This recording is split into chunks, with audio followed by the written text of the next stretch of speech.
जी नमस्कार प्रणाम। फिर से आगल बानी सर हुआ लोग के एगो बहुत ही खतरनाक खबर लेके। खबर ई बा कि पावर स्टार के फिर से पावर दिखे के मिली आज शाम के 3:15 पर। जी हाँ, आवता टीजर पावर स्टार के टीजर जौन की बहुत ही खतरनाक बा। राजा भैया पर हुआ का कहेम, नामे ब्रांड है पवन सिंह तो खतरनाक तो होगबे। पोस्टर के नाम बा कातिल, गाना के नाम है कातिल। आ गोइले बन पवन सिंह आ शिल्पी राज, आजाद सिंह के लिरिक्स बा, आर्या भैया के म्यूजिक बा।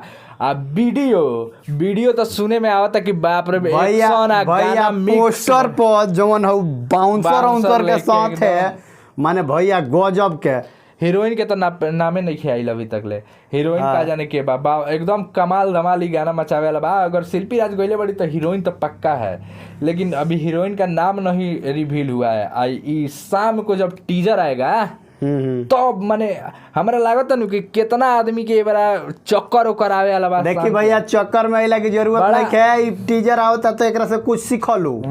बड़ा मतलब कि एथी कलर ललो भे है ने देखी फिर से सबसे बहुत पहले कि लगन में इस साल के लगन में धरातल पर अगर केहू बाजता तो पावर स्टार धरातल पर उनकर गाना बाजता।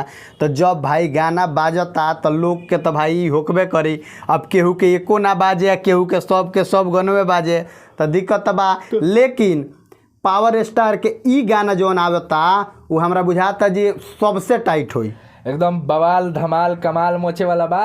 3:15 पर आजाद सिंह जी का लिरिक्स बा ए गाना में। आजाद सिंह के तो एकदम माने आजाद सिंह के गाना आवेला भैया, मूवी में भी आवेला अच्छा वो सब। तो एक्शन गाना एक्शन के साथ एगो और बात रहुआ सुनी कि ये वीडियो में एक्शन भी दिखावल जाई। एक्शन के साथ एकदम गाना मिलाल बा। बाकी रहुआ लो टीजर रहुआ लो देखी। वन म्यूजिक एक नंबर म्यूजिक चैनलवे के नाम है भैया। काहे कि माने कुछ बा 3:15 पर आवता। बाकी रउरा लोग कमेंट करके बताई कि वीडियो कैसा लागल। हमने ज़्यादा से ज़्यादा शेयर करी, लाइक करी, अपन राय जरूर बताई कि पावर स्टार के गाना कहाँ तक ले बाजता, के कहाँ से देखता, इहो कमेंट करी। तब नमस्कार। अगला वीडियो में।